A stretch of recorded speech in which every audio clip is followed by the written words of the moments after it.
ataque a las Torres Gemelas suscitó muchas preguntas. Entre ellas, cuestiones acerca de los peligros de la nueva economía mundial. ¿Es el terrorismo la otra cara de la moneda de la globalización? Hasta el 11 de septiembre existía el convencimiento de que esta tendencia hacia la globalización era irreversible. A partir de entonces, se admite la posibilidad de un cambio de tendencias. ¿Es capaz nuestro mundo tan sumamente interconectado de proporcionar prosperidad a todo el mundo? That's basically the next big challenge is making this interdependent world of ours on balance far more positive and negative. And the extent to which we succeed in doing that will determine whether the 21st century is either marred by terrorism of all kinds or whether it becomes the most peaceful and prosperous and interesting time the world's ever known. Esta es la historia del nacimiento de la nueva economía mundial. La historia de una batalla ideológica, librada a lo largo de todo un siglo, por determinar quién debe controlar los puestos de mando de la economía, los gobiernos o los mercados libres. En los años 90, una revolución capitalista mundial alentó la nueva era de la globalización, la mayor expansión del comercio internacional de toda la historia. Millions of people a day are better off than they would have been without globalization, and very few people have been harmed by it. La promesa trajo consigo un debate sobre el impacto de la globalización. ¿Le corresponde a las personas más ricas del mundo dictar el comportamiento de la economía mundial? En este capítulo, la batalla por decidir quién debe imponer las nuevas reglas del juego de la economía mundial.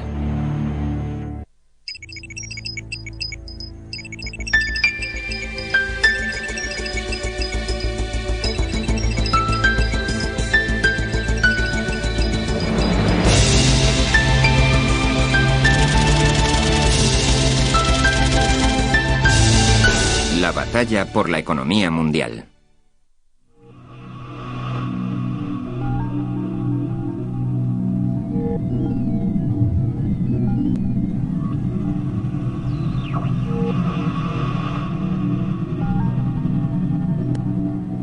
Out of the sorrow of September 11th, I see opportunity. A chance for nations to strengthen and rethink and reinvigorate their relationships. When nations open their markets to the world, they find in America a trading partner, an investor, and a friend.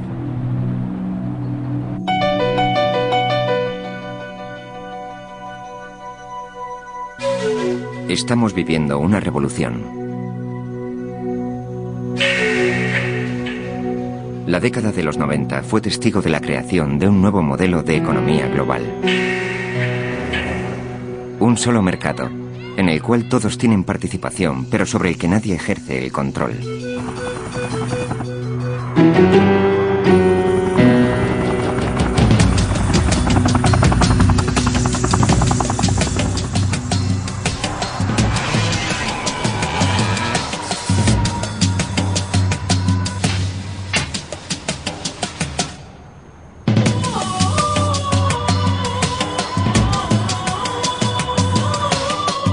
La globalización ha comportado una prosperidad inusitada,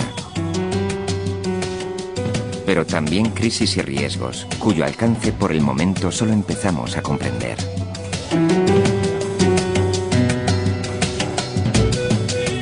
Asimismo, ha generado un debate internacional en torno a la riqueza y la pobreza sobre las reglas del juego de esta nueva era de la globalización.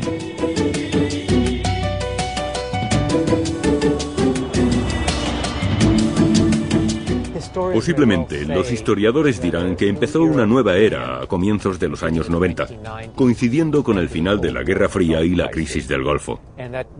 Se trata de esta nueva era de globalización, de un mundo unido por el flujo de las inversiones, del comercio, de las ideas, de la cultura, de la gente que viaja continuamente. Y llegó muy deprisa. Como suele suceder, los cambios fueron más rápidos que la capacidad para marchar a su paso y asimilarlos.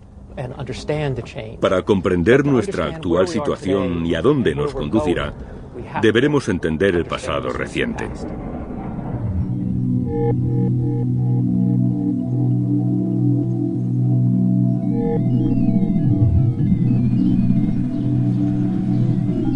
La fe en los mercados libres y abiertos ha conformado la era de la globalización más profundamente que cualquier otra teoría económica. El mercantilismo ha constituido un principio fundamental del capitalismo durante más de 200 años. No obstante, en los años 90, el mercado global originó una situación que ni los gobiernos ni los políticos podían soslayar. Nuestra historia comienza en 1992. La economía mundial evolucionaba rápidamente. Sin embargo, Estados Unidos parecía ir a la deriva. Una recesión había abocado al paro a 10 millones de trabajadores. Las industrias combatían la intensa competencia extranjera. Europa se había unificado comercialmente. Japón era aparentemente invencible. Las empresas japonesas compraban auténticos símbolos para los estadounidenses, como el Rockefeller Center y los estudios de la Universal.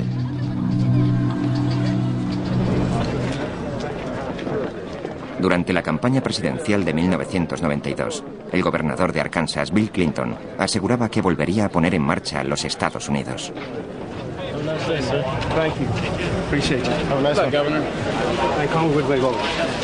Obtuvo el crucial apoyo de los sindicatos norteamericanos a cambio de la promesa de protegerlos de la competencia internacional. Again, look at what our competitors do. Meet the competition. Look at what the high-wage countries do. Look at what Germany does. Look at what Japan does. That's what you got to do. And you'll stand up against the good old boys to do that, huh? Absolutely. Good luck to you. What's the purpose of having a country if you're going to let it go down the drain? I don't know. Why have we been doing that? You got my vote. Hey, go don't forget the federal employees too, okay? Thank you. Yeah, my vote. Thank you, guys. Sin embargo, en una reunión con los financieros de Wall Street, Clinton discutió un programa muy distinto, un proyecto al que algunos de sus más fervientes seguidores se opusieron categóricamente. Los mercados financieros pretendían controlar el gasto público, cortar el déficit y abrazar el comercio libre. De no aplicarse esta política, consideraban que la economía norteamericana jamás se recuperaría. Durante una cena en un selecto restaurante, Clinton trató de persuadir a algunos de los más expertos ejecutivos de Wall Street de que compartía su visión del mundo.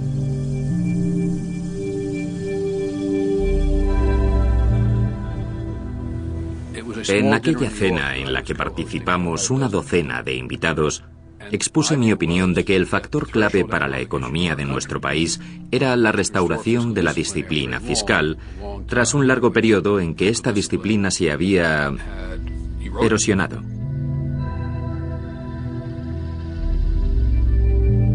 I could see that Reuben and the others that were there in this rather dark place where we had dinner at night were kind of looking and saying, you know, can this guy from Arkansas be president? What could he possibly know enough about the economy to do it? De aquella reunión saqué la impresión de que a Clinton le preocupaba el asunto, al menos a mi modo de ver, más importante. En cuanto al comercio, era evidente que creía en la liberalización, lo que obviamente fue causa de escisión entre los demócratas. Lo fue entonces y aún lo es hoy. El comercio se convirtió en tema de debate durante la campaña presidencial de 1992. El presidente republicano George Bush había negociado un tratado que permitiría el libre acceso de la circulación comercial y la inversión entre los Estados Unidos, Canadá y México.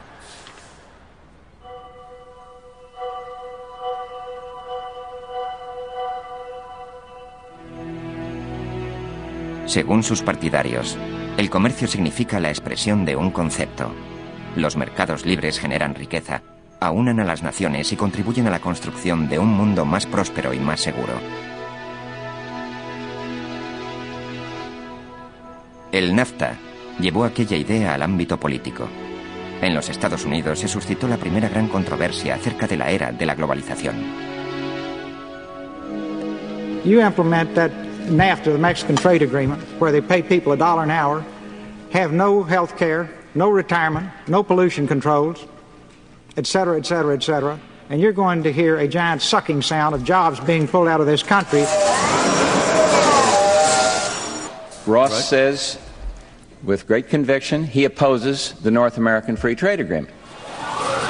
I am for the North American Free Trade Agreement. My problem with Governor Clinton, once again, is at one time he's going to make up his mind, he will see some merit in it, but then he sees a lot of things wrong with it. And then the other day he says he's for it, however, then we've got to pass other legislation. When you're President of the United States, you cannot have this pattern of saying, well, I'm for it, but I'm on the other side of it. I am the one who's in the middle on this. Mr. Perot says it's a bad deal. Mr. Bush says it's a hunky-dory deal. I say, on balance, it does more good than harm if we can get some protection for the environment so that the Mexicans have to follow their own environmental standards, their own labor law standards, and if we have a genuine commitment to re-educate and retrain the American workers who lose their jobs and reinvest in this economy.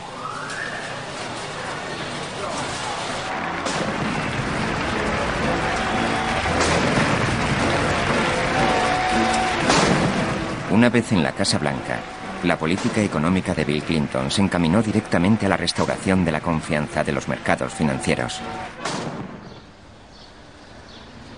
El primer periodo de su presidencia estuvo consagrado a la batalla por la reducción del déficit. En cuanto al comercio, el presidente cambió su postura y anunció que apoyaría sin reservas el NAFTA en todos sus términos. El presidente Clinton pronunció un discurso en la sala este de la Casa Blanca. En el expuso el modo en que deseaba tratar el asunto del NAFTA con el pueblo estadounidense. Fue una alocución muy significativa. Habló del NAFTA desde una perspectiva mucho más amplia. Abordó el tema del NAFTA inserto en el contexto de los rápidos cambios que tenían lugar en la economía global. Cambios estos derivados no solo del comercio, sino también del desarrollo tecnológico y de la expansión de la economía de mercado. This debate about NAFTA is a debate about whether we will embrace these changes and create the jobs of tomorrow, or try to resist these changes, hoping we can preserve the economic structures of yesterday. Nothing we do in this great capital can change the fact that people can move money around in the blink of an eye. I tell you, my fellow Americans, that if we learn anything from the collapse of the Berlin Wall and the fall of the governments in Eastern Europe, even a totally controlled society cannot resist the winds of change that economics and technology and information flow have imposed in this world of ours. Para algunos de sus seguidores, el cambio de opinión de Clinton sobre el NAFTA no era ni más ni menos que una claudicación. El movimiento sindicalista de los Estados Unidos se opuso al NAFTA tal y como se planteaba, puesto que lo consideraba un acuerdo sobre el comercio y las inversiones en el que predominaban las corporaciones, un pacto al servicio de los intereses de las multinacionales a fin de incrementar su flexibilidad, su movilidad y su influencia. Además, el NAFTA no protegía los derechos de los trabajadores a sindicarse y alcanzar convenios colectivos con el fin de hacerse oír en la escena política, de modo que los obreros pudiesen constituir una fuerza compensatoria al poder de las multinacionales. Creo que en el asunto del NAFTA, Clinton vendió a los trabajadores que lo apoyaron y mucha gente no lo ha perdonado por ello. Our adversaries tried to make it look like the whole American establishment's on one side and the little guys are on the other. And they could, stir that fear factor. And it was a tough sell. It was a tough sell. Para mí fue uno de los gestos más valientes de su presidencia. Colaboramos mucho con él. Los republicanos de la Cámara votaron la moción en mucho mayor porcentaje que los demócratas. El 60% de los congresistas demócratas votaron en contra del NAFTA. Solo fue posible aprobarlo con el apoyo republicano. Tras el refrendo del NAFTA, miles de empresas extranjeras abrieron fábricas en el norte de México, desde las que importaban sus productos al mercado estadounidense, distante tan solo unos kilómetros. El 40% de la población mexicana vive en la indigencia. La suscripción del NAFTA y la adopción del libre comercio por parte de México se inscribían en una transformación más amplia de la mentalidad de los países en vías de desarrollo. Sus gobiernos cada vez estaban más convencidos de que el mercado libre era la clave del crecimiento económico. I worked 15 years for Coca-Cola. I started as a route salesman. I started right from the bottom. And I learned that discipline, that hard working, that talent is the way to succeed. I always seen globalization as an opportunity. Just the trade agreement with the United States has moved our total trading, which was 6 years ago $40 billion. Today is $280 billion in just 6 years. Nobody loses. Everybody can win. Es obvio que el comercio ha crecido, que la inversión se ha incrementado, y si el único patrón que usamos para determinar si el NAFTA ha resultado un éxito o no es el volumen comercial, entonces el NAFTA ha sido un gran triunfo. Sin embargo, el trabajador común, el ciudadano corriente, no sabe de volúmenes comerciales. Las compañías se han comportado de un modo más agresivo con el traslado de la producción a México, se han bajado los salarios y se han opuesto a los sindicatos. En muchos aspectos en Norteamérica, el NAFTA ha inclinado la balanza del poder negociador en favor de las multinacionales. Según el gobierno de los Estados Unidos, desde la entrada en vigor del NAFTA, unos 400.000 puestos de trabajo se han visto adversamente afectados en Estados Unidos por el comercio con Canadá y México. Las exportaciones a estos países han creado 900.000 nuevos empleos. Y a lo largo de la década de los 90, el comercio internacional casi se dobló.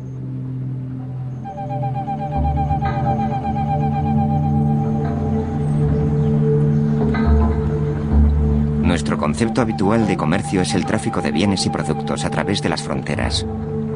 Lo cierto es que el comercio más importante nos resulta invisible. Se trata del dinero, de la incesante, continuada e internacional circulación de valores, obligaciones y divisas. Durante los años 90, prácticamente todo aquel que dispusiese de ahorros en un fondo de pensiones o de inversiones estaba invirtiendo en el mercado global.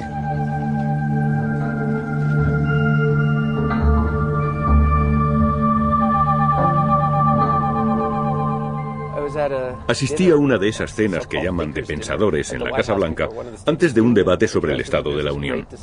Se suscitó una gran discusión entre los comensales acerca de los mercados, que son los de ahí fuera. Otra gente.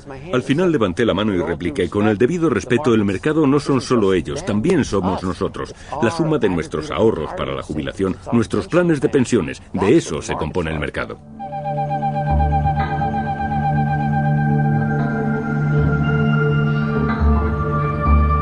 El estado de California gestiona uno de los más nutridos planes de pensiones de los Estados Unidos. El fondo conocido como CalPERS administra los ahorros de más de 1 millón de empleados del estado.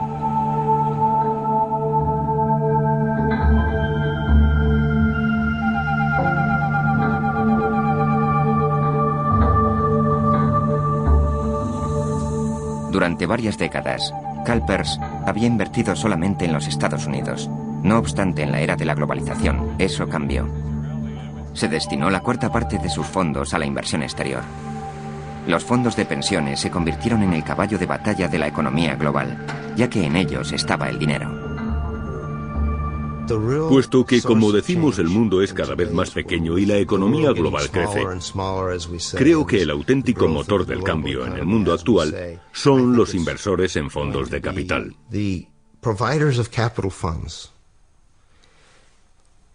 Y estos, nos guste o no, se componen cada vez más de los grandes fondos de pensiones.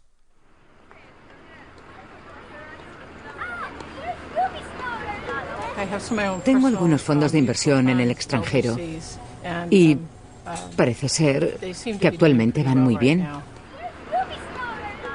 Creo que CalPERS tiene la responsabilidad fiduciaria de buscar los mercados más rentables para invertir y así cumplir con su obligación de proporcionar beneficios a sus accionistas. No podemos invertirlo todo en los Estados Unidos. Aunque inviertas en los Estados Unidos, el dinero no se queda aquí, puesto que muchas compañías son internacionales. Todo está globalizado, interconectado. Al finalizar la Guerra Fría, muchos países abrieron sus mercados a la inversión extranjera por vez primera. Organismos de gestión de fondos como CalPERS descubrieron nuevas posibilidades. Contrataron gerentes de cartera para dar una batida en los países tercermundistas, ahora rebautizados como mercados emergentes. Okay, very good. Yeah. Let me talk to Dennis, huh? Yeah, but they got an election coming up.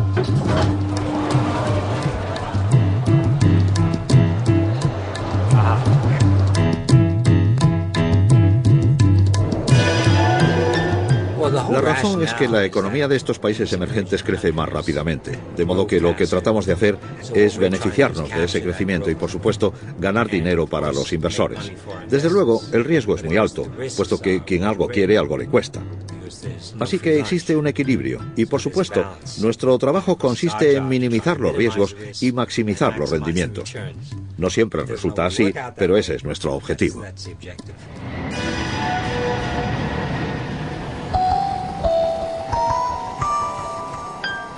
A medida que la inversión se desplegaba por el mundo, la administración Clinton ampliaba el programa comercial adoptado con la firma del NAFTA. Estados Unidos animó a los países en vías de desarrollo a continuar abriendo sus economías al mercado global.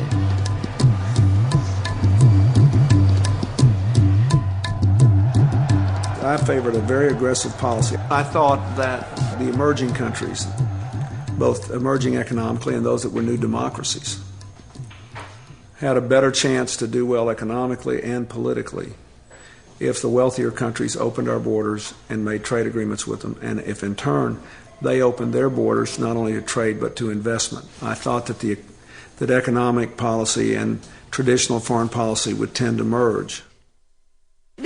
Y así ocurrió. Si nos remontamos a su primer periodo, la política internacional de la Administración en asuntos económicos consistió en derribar las barreras para las empresas norteamericanas. Busquemos un compromiso con nuestros socios comerciales. Engatusémoslos, convenzámoslos para que abran sus fronteras.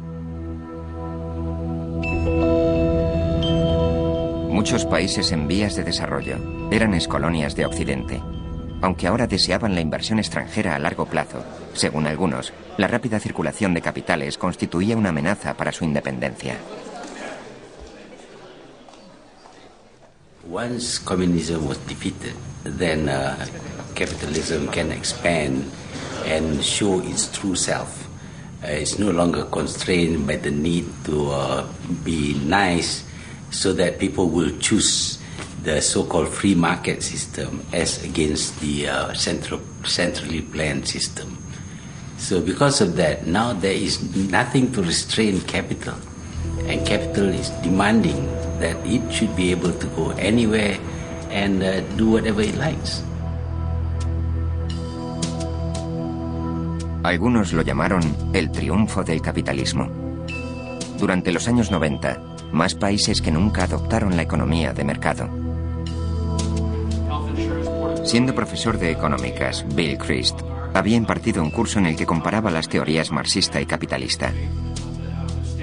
Ya como presidente de CalPERS, el Fondo de Pensiones Estatal de California, Christ llegó al convencimiento de que solo los mercados libres son capaces de garantizar la estabilidad mundial. Se trata de una especie de revolución. Y creo que será una de las revoluciones más impactantes de todos los tiempos. En mi opinión, se tenderá a dar vía libre a todo el mundo para participar en la economía.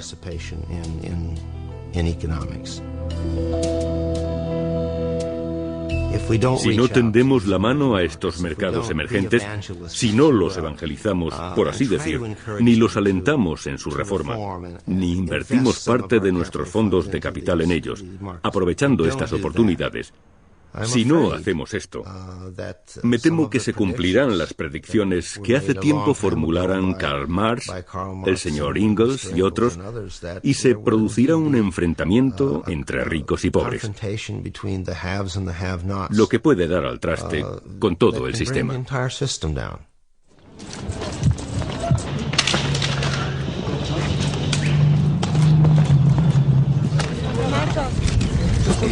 El mismo día en que el NAFTA entró en vigor, los rebeldes zapatistas se alzaron en el sur de México. Poco después, el candidato presidencial favorito fue asesinado. Por temor a la inestabilidad, la inversión extranjera empezó a retirarse. La economía mundial estaba a punto de enfrentarse a un nuevo tipo de recesión.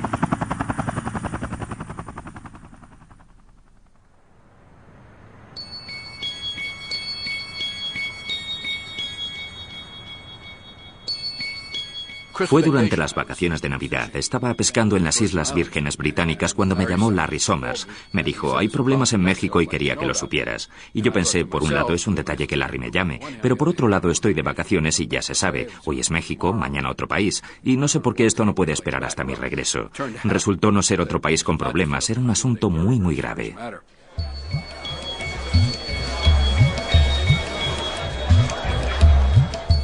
Estaba en un restaurante y me dijeron que me llamaba el ministro de Hacienda. Me puse al teléfono y me dijo, Greenspan y yo tenemos un problema y creemos que si no actuamos contundentemente, el peso mexicano implosionará. Y si eso sucede, el gobierno mexicano se tornará inestable. Y pensamos que podrían llegar a los Estados Unidos entre 5 y 9 millones de inmigrantes en busca de trabajo. Lo comprendió enseguida y recuerdo que me dijo, esta es la primera crisis financiera del siglo XXI. Le dije, esta es la primera vez que se produce una auténtica crisis financiera a escala mundial, lo que acabará convirtiéndose en algo muy normal. De modo que instintivamente le dije, te apoyaré.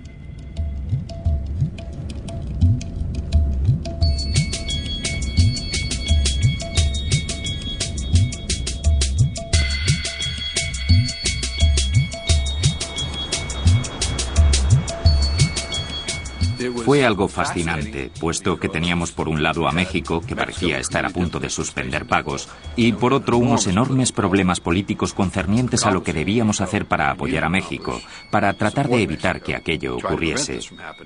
Y todos sabíamos que pese a creer que el programa que recomendábamos era el idóneo, aún así se corría el riesgo de fracasar.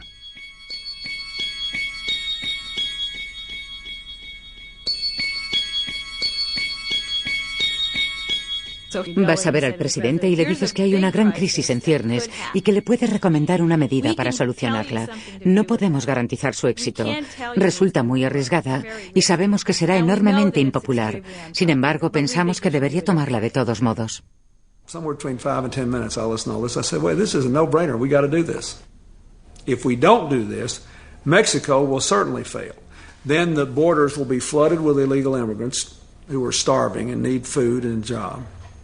We'll have an enemy on our southern border, people that will remember when they were down and they were in need, we were not a good neighbor, and we will pay hugely for that. All over the developing world, people who look at us and think that we are smug and rich and unresponsive and don't care about anybody else will have all that confirmed.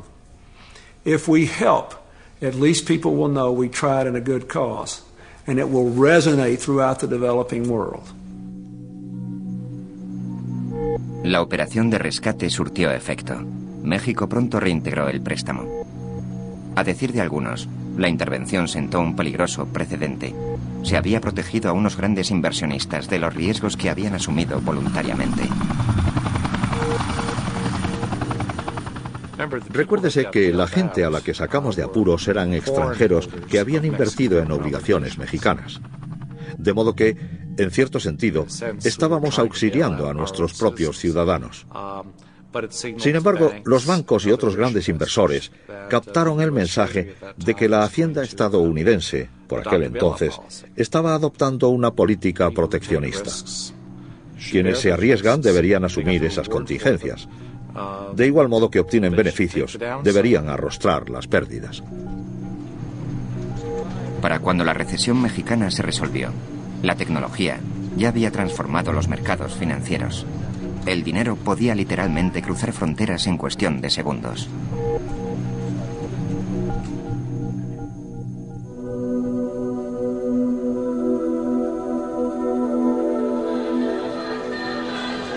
Durante la década de los 90, la tecnología también trascendió las fronteras nacionales, difundiendo el comercio y las ideas. Resulta difícil de creer que a comienzos de los 90 el correo electrónico fuese algo prácticamente desconocido, que casi nadie dispusiera de él. Y sin embargo, una década más tarde se encuentre por todas partes y forme parte de la vida cotidiana de la gente. Por ese motivo es tan poderosa esta red de comunicaciones. El precio de las comunicaciones telefónicas cayó, el número de llamadas telefónicas se disparó y la gente está conectada de un modo sin precedentes. En 2 décadas, el número de llamadas internacionales desde los Estados Unidos aumentó de 200 millones a 5.200 millones. Esta central de la AT&T gestiona 300 millones de llamadas diarias. Los estadounidenses han estado a menudo relacionados con los países en vías de desarrollo, incluso sin saberlo. Las llamadas de los usuarios que consultan el saldo de sus tarjetas de crédito pueden ser desviadas a oficinas de atención al cliente como esta en la India, donde los operadores se identifican empleando nombres estadounidenses falsos. Good evening, this is Tracy. How may I help you today? Just give me a moment. Right.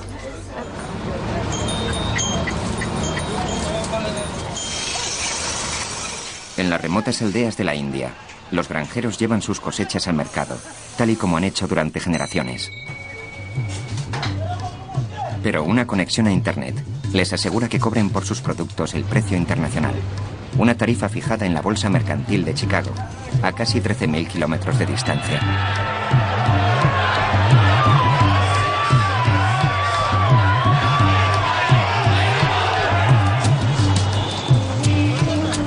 Este mundo sin fronteras dio origen a una nueva clase empresarial. Ahora los industriales pueden actuar como multinacionales y considerar el mundo un mercado único. Narayana Murthy comprendió esta revolución antes que la mayoría. Todos creíamos en la planificación central, creíamos en el socialismo, porque pertenecíamos a otra generación. Pero después me di cuenta de que si quieres erradicar la pobreza, no debes hacerlo redistribuyendo la riqueza preexistente, sino creando más riqueza. Con solo $250, Murthy contribuyó a fundar una compañía de software informático. Su sede central de Bangalore se convirtió en la segunda mayor empresa de software del mundo, tan solo por detrás de Microsoft. El 30% de los ingenieros de software proceden de la India. Mi concepto de la globalización es el siguiente: producir donde resulte más barato, vender donde sea más rentable, obtener el capital de donde éste se encuentre sin preocuparse por las fronteras.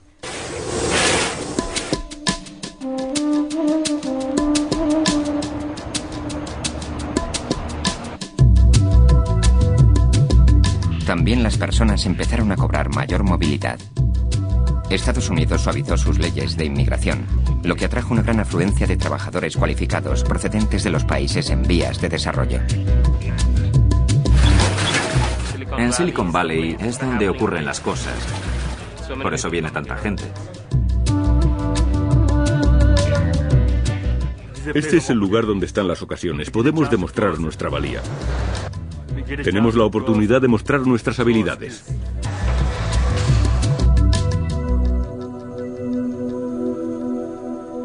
En muchos sentidos, Silicon Valley es el centro espiritual de la nueva aldea global. La fuente no solo de su tecnología, sino de sus valores empresariales. La familia Draper lleva invirtiendo en empresas desde los años 50, cuando aportaron capital de riesgo a Silicon Valley.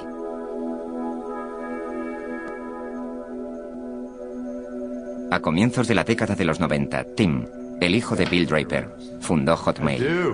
Su inmediato éxito a escala mundial lo convenció de que el mundo estaba experimentando un cambio radical.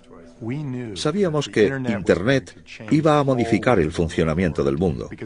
Podías comerciar, podías comunicarte, podías hacer todas estas cosas en la red. Los gobiernos de la India, África, Pakistán, China estaban aislados, no participaban en la economía internacional. Ahora ya podían hacerlo. Sí, puesto que ya podían comunicarse con el resto del mundo a través de Internet. Era una gran ocasión. Nos dimos cuenta y nos embarcamos en ello. Creo que las empresas pueden surgir en cualquier sitio. Lo único que hace falta es alguien con una idea para hacer algo mejor. Casi la cuarta parte de la población mundial estaba accediendo al mercado internacional por vez primera.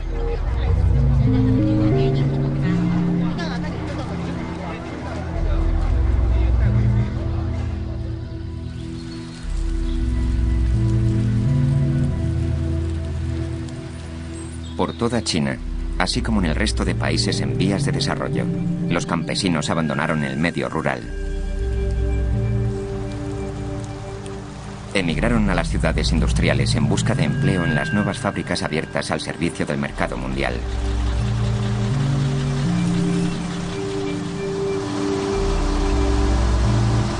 La era de la globalización fue testigo de la mayor oleada migratoria de la historia.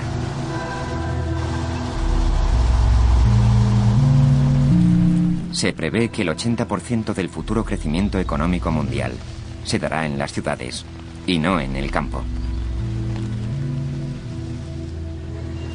Yo era maestro rural. Por entonces solo ganaba 100 renminbis al mes. Mis padres son granjeros y vivíamos muy pobremente. Sin embargo, ahora cobro 3.000 renminbis mensuales. Mi vida ha cambiado completamente. Mi hijo asiste a una escuela de aquí, cercana a la fábrica. Así que ahora vivimos muchísimo mejor.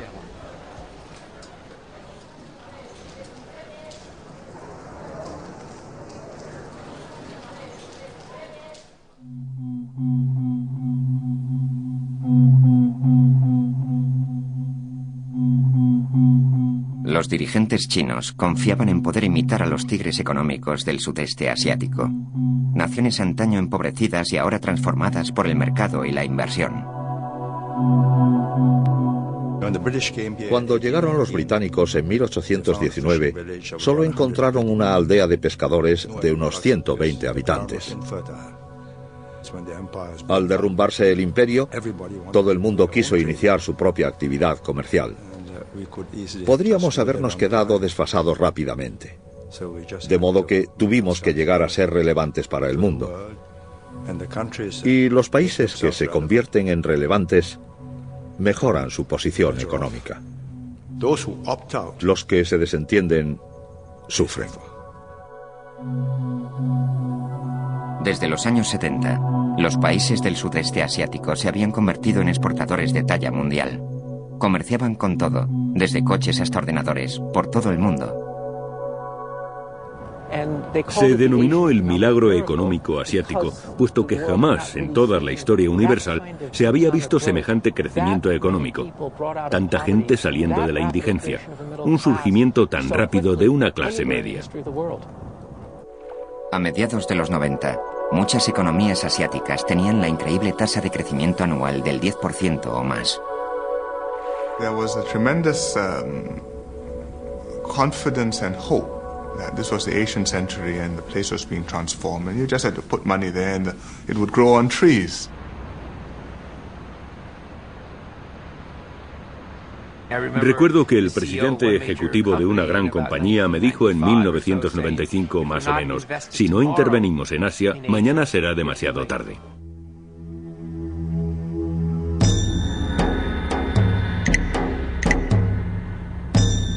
Sin embargo, había una gran excepción.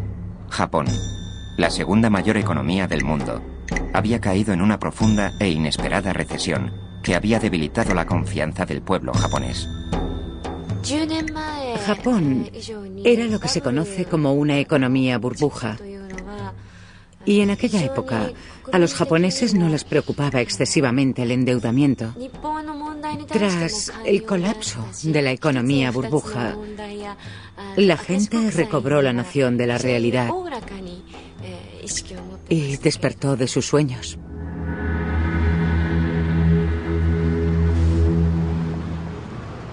Hubo un tiempo en que la economía japonesa parecía imparable, pero tardó en adaptarse a los vertiginosos cambios de un mundo interconectado y en veloz movimiento. La economía japonesa es en cierto modo provinciana y cerrada.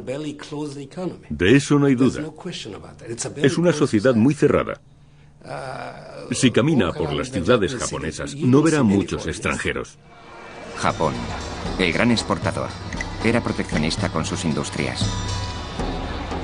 En el fondo de sus problemas económicos subyacía una contradicción. Un sector de la economía japonesa, el dedicado a la exportación, es enormemente competitivo y está compuesto por empresas como Toyota y Sony. En cambio, la producción para el consumo interno no es nada competitiva. Así que tenemos un sistema capitalista basado en el mercado, por un lado, y por otro, un sector muy socialista, muy igualitario. La burocracia estatal japonesa desarrolló una economía muy regulada. Como tuvo ocasión de comprobar Masahisa Naito, el concepto de cambio chocaba contra el muro del escepticismo. Quise liberalizar nuestro sistema financiero. El nuevo mercado global de los años 90 creó una nueva realidad. Dije que debíamos cambiar a fin de que Japón prosperase en el seno de la nueva economía mundial. Mis colegas del gobierno me criticaron. Opinaban que, por el bien de Japón, mis ideas debían desecharse. Naito fue cesado sin previo aviso. Japón siguió aplicando sus métodos tradicionales y la recesión económica del país continuó. Por vez primera, una de las naciones del milagro económico asiático experimentaba dificultades.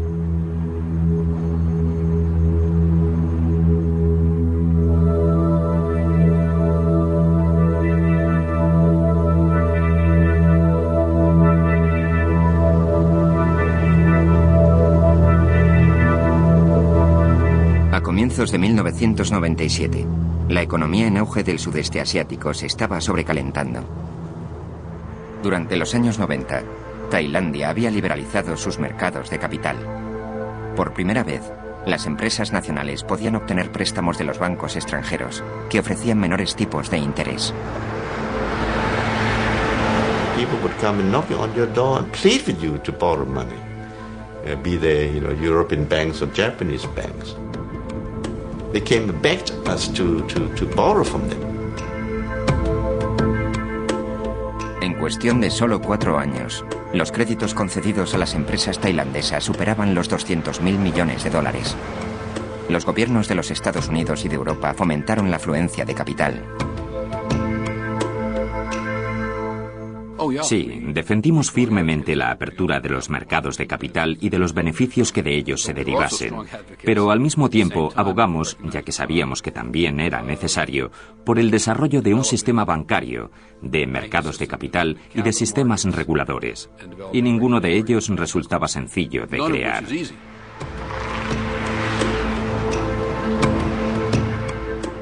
Existía un defecto subyacente en el sistema al que la gente no concedía demasiada importancia: la debilidad institucional, lo que significaba que los sistemas bancarios no estaban debidamente desarrollados y los mecanismos de seguridad eran imperfectos. No habían evolucionado de modo acorde con el crecimiento económico y la integración en la economía mundial de estas naciones.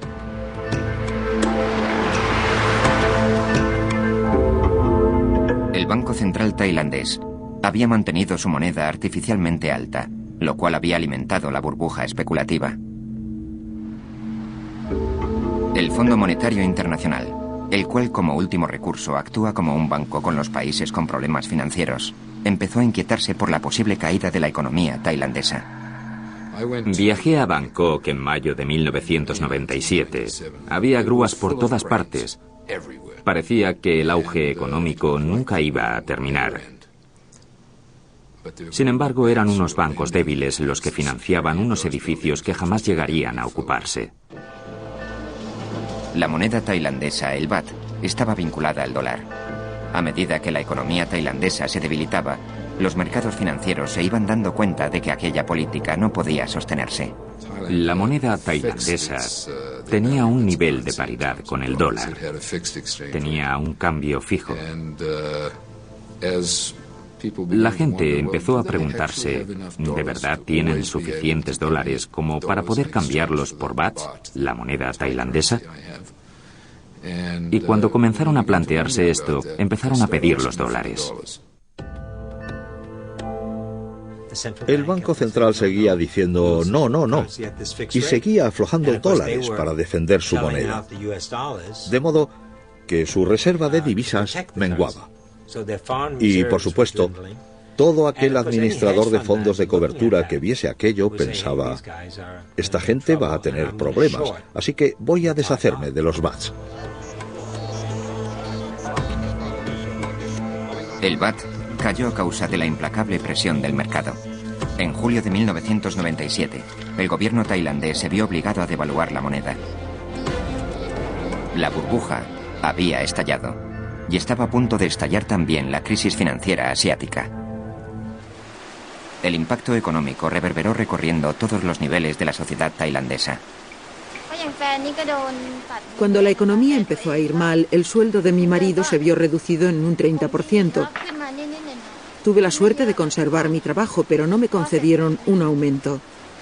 Mi marido tuvo que buscarse un pluriempleo para alimentar a nuestra familia. Por las mañanas conduce una mototaxi. El coste de la vida subía. Todo se encarecía. El agua, la electricidad, incluso el jabón. Sin embargo, los salarios se congelaron o incluso bajaron.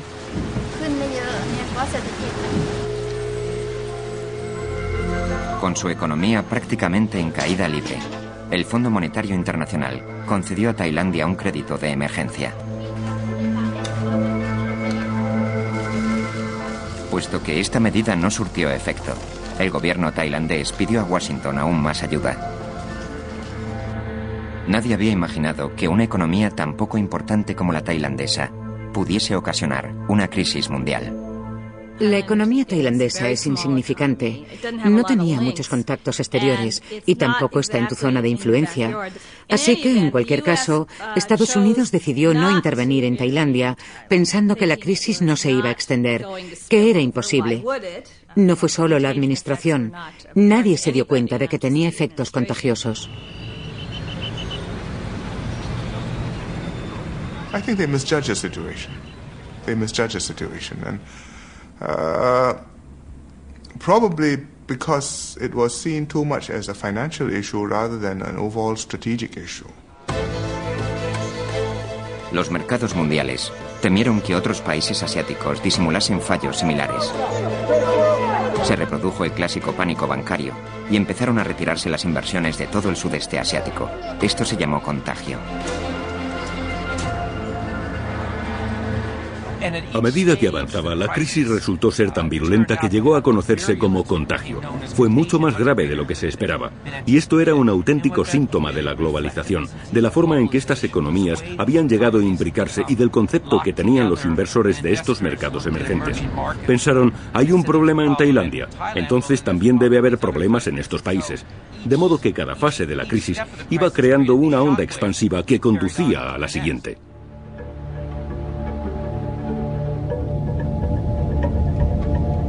Tailandia contagió a sus vecinos. La economía de Malasia parecía estable hasta el momento. Repentinamente, tuvo que encararse con la inmisericordia presión del mercado internacional. We have the currency going down and down and down, and we have the stock market doing the same. And we felt totally helpless. We feel that there is no way we can recover. So, I mean, the feeling is really very bad, very frightening.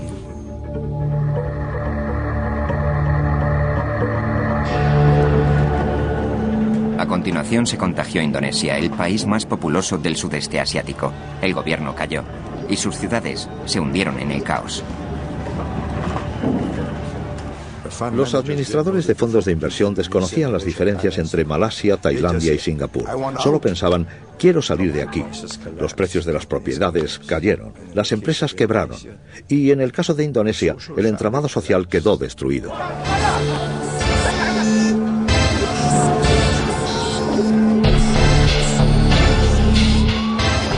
Se han quemado iglesias, se han atacado mezquitas y la gente se ha matado mutuamente. Y todo esto son las secuelas de una crisis económica. Se trataba de un nuevo tipo de crisis financiera, distinto de todos los conocidos por el Fondo Monetario Internacional. El FMI procuró enormes créditos a Indonesia y a otras naciones asiáticas, a condición de que recortaran el gasto público, subiesen los tipos de interés y erradicasen la corrupción. Eres médico y vas a tratar a un paciente muy enfermo, pero la opinión pública culpa al médico por la enfermedad del paciente. Y, sin embargo, este estaba enfermo antes de que llegara el médico.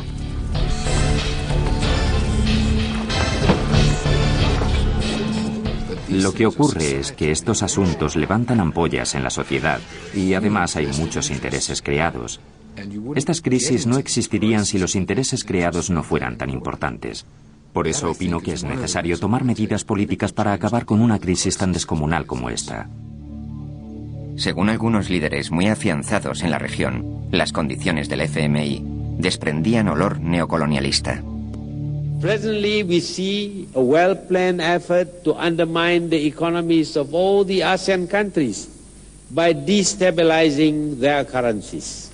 In the old days, you need to conquer a country with military force, and then you can control that country. Today, it is not necessary at all. You can destabilize a country, make it poor, and then make it request for help. And for the help that is given, you gain control over the policies of a country. And when you gain control over the policies of a country, effectively, you have colonized that country. Las fuerzas de mercado eran sencillamente demasiado poderosas para que el FMI o cualquier gobierno pudiese dominarlas. A finales de 1997, la plaga llegó a Corea del Sur, una de las economías más florecientes del mundo. Resultaba increíble que la crisis se hubiese extendido tan deprisa a Indonesia y Corea, en un plazo de tan solo 6 o 7 meses. Pero el mundo estaba entonces mucho más globalizado de lo que creíamos. En la última semana de diciembre de 1997, la 11ª economía del mundo, que era Corea, disponía grosso modo de una reserva de 4.000 millones de dólares y estaba gastando hasta 1.000 millones diariamente. No hace falta saber muchas matemáticas para darse cuenta de que aquella situación era inviable a largo plazo.